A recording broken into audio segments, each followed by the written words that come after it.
Tackle today, the Justice Brothers from Tackle Trading, bringing you all the charts, news, and analysis so you can be informed in your trading decisions in just a few minutes. Mag 7 caps off a very busy earnings week. We'll report on Amazon and Apple. Unemployment number almost went negative. Interesting price reaction in yields in the dollar. We're going to break it all down. Matt, markets attempting to fight back, came down. Really ugly day yesterday. Attempting to rally, regroup as we end the week heading into election and Fed week next week. Yeah, real nasty day yesterday, no doubt about that, with the gap in the selling behavior. And it was quick, Mark. And one thing I want to talk about just from the pure technical side of the equation is it was quick. You had a negative a negative overnight action with the earnings environment a day and a half ago.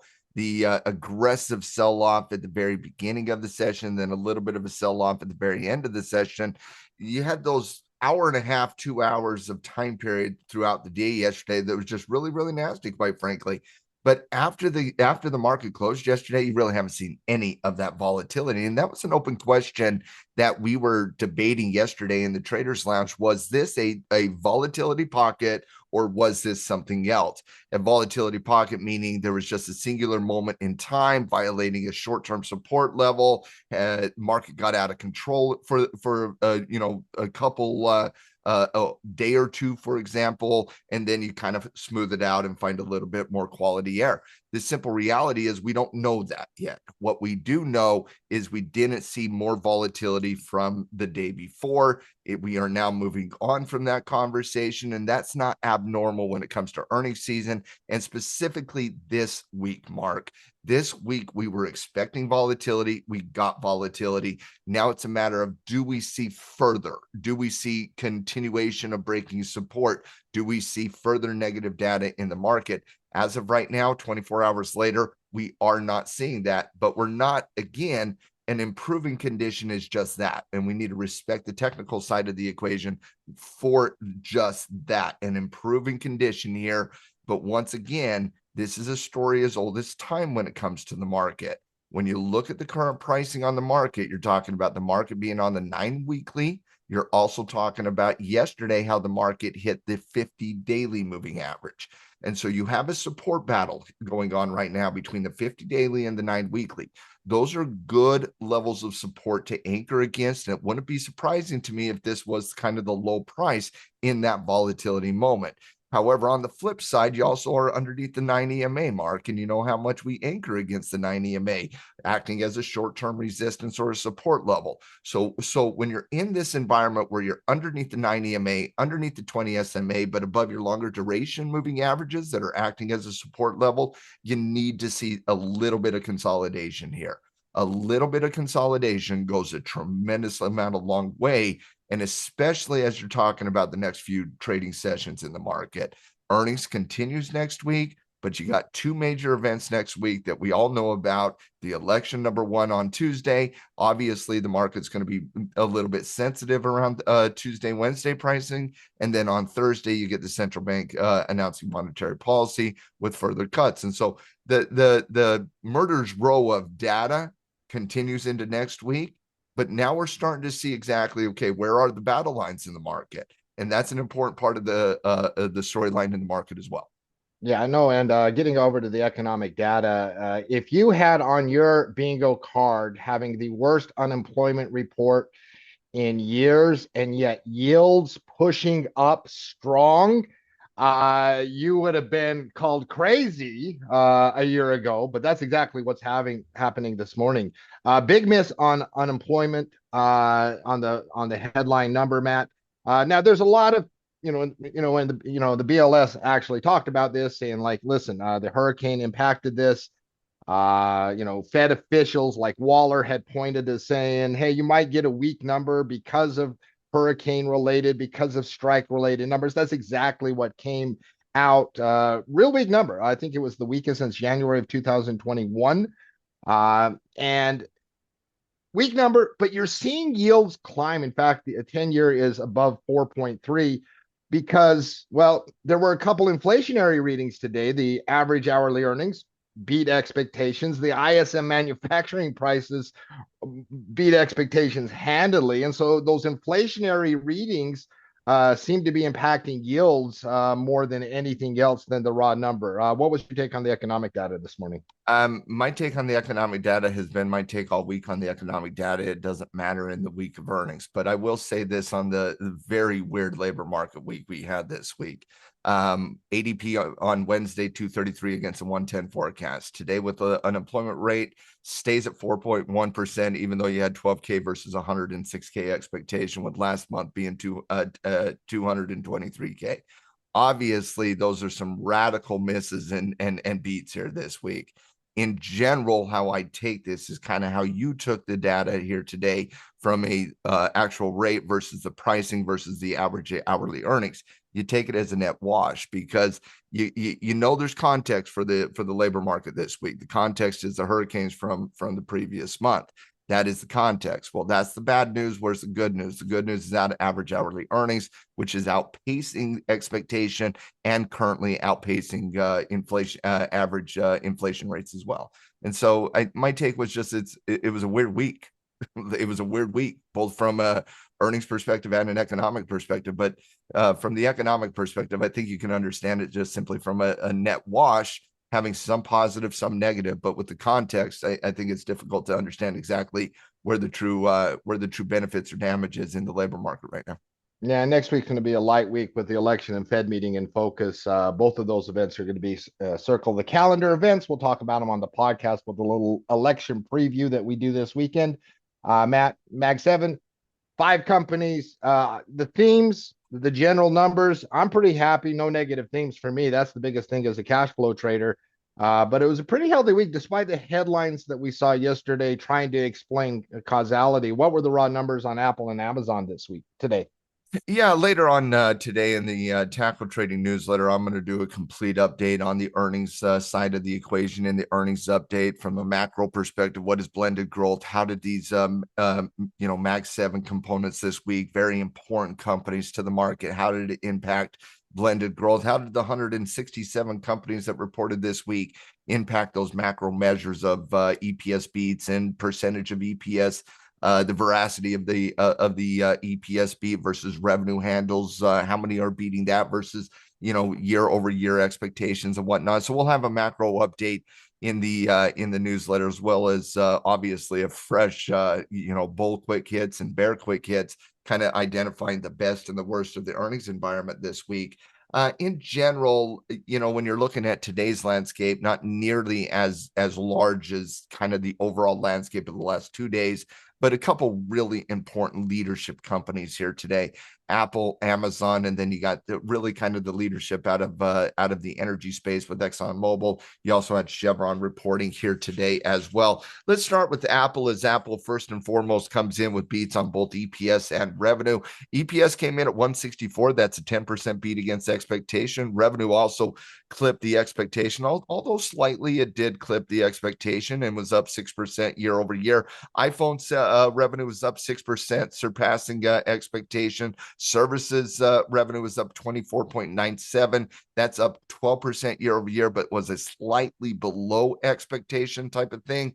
On the capital allocation and guidance side of the equation, they don't necessarily provide guidance, but they did spend $29 billion on share buybacks and dividends last quarter. And Tim Cook talked a lot about the AI expansion. Obviously, they launched Apple Intelligence out of their new iOS 18.1 update. That was the new iPhone coming out that they just released. In general, I would describe Apple's earnings report as a wash here, kind of like the economic landscape this week. When you have so many segments reporting like these big companies do, some beat, some miss, some kind of wash each other out, and that kind of led to slight beats on revenue, a little bit of a better beat on the EPS side of the equation. One news story that has been some concern, obviously, this year and over the last 4 years is China, and they did see some slowing growth out of China related to iPhone sales as well. So that is something to keep your eye on. We'll take a look at their technical condition here in just 1 second. When you are looking at Amazon here today, Amazon came out with what I would describe as a better report than we saw out of Apple last night, a better report than we saw out of Meta, a better report than we saw out of Microsoft. In fact, I haven't done my detailed assessment yet of the rankings of earnings this week, but off the top of my head, I would say Amazon and Google had two of the better reports coming out of the leadership of the market this week. When you're looking at Amazon, Amazon came out with a 19% beat against expectation. Revenue was up 11% year over year. And so good raw numbers coming out of Amazon. Revenue is expected between 181 and 188 billion for the next quarter. That is slightly below the midpoint on their guidance.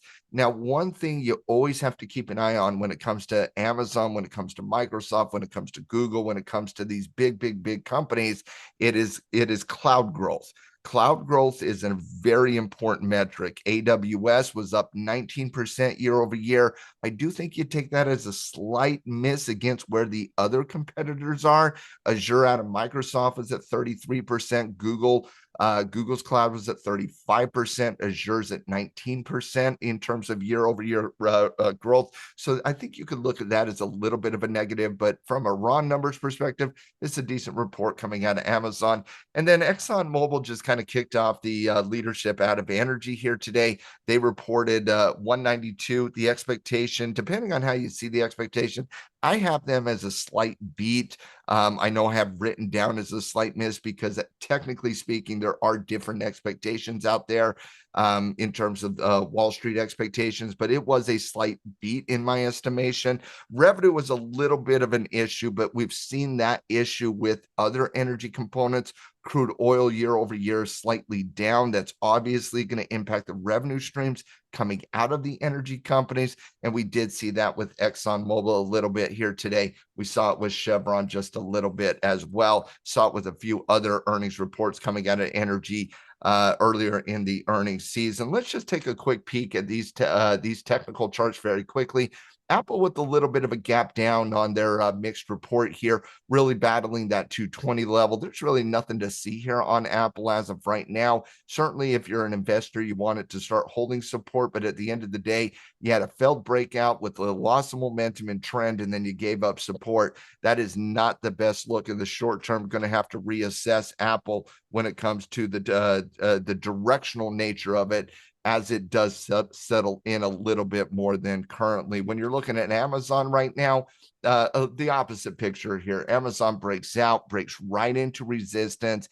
This is a really good chart, whereas Apple has to really kind of settle in and settle down, give you a little bit of a better understanding of support and where Apple wants to go. It looks like Amazon wants to test 200 and high base and give us a nice little breakout against that 200 level. That's a stock in Amazon that had a decent report. I wouldn't call them a great report here today. It was a mixed report, but from a technical perspective, you got to say this is a standout.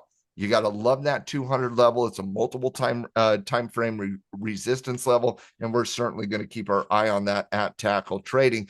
And then last is ExxonMobil here, and ExxonMobil just had a little bit of a gap up, sell down behavior, never a good look in the short term. Hopefully ExxonMobil can hold that support level. If not, you're looking for a little bit of further decrease in price action there. Yeah, listen, getting over to the commodity areas, gold got caught up, silver got caught up, a lot of things got caught up in the selling pressure yesterday. Very muted action everywhere today. Bitcoin ups a little bit, everything else has, pretty much dojing.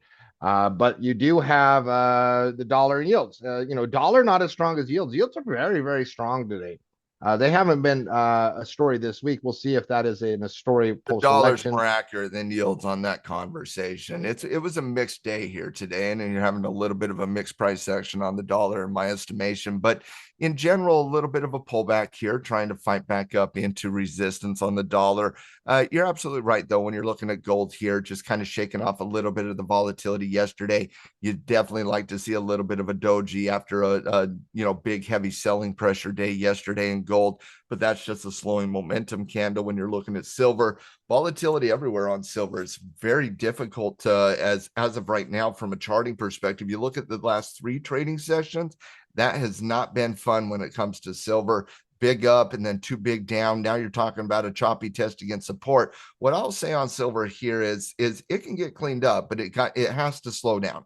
we have to start seeing slowing momentum here. All we've seen in the last little bit is a little bit of volatility, increasing volatility. You want to see that settle down and settle in as well. And then when you're looking a little bit at the copper side of the equation, we've been talking about this all week long, just getting pinchy. That's what we asked for, pinchy. and we got it. You can't get more pinchy than what is happening on copper right now. Still keep an eye on that 20 period moving Yeah, and average. tell me algos don't care about moving averages.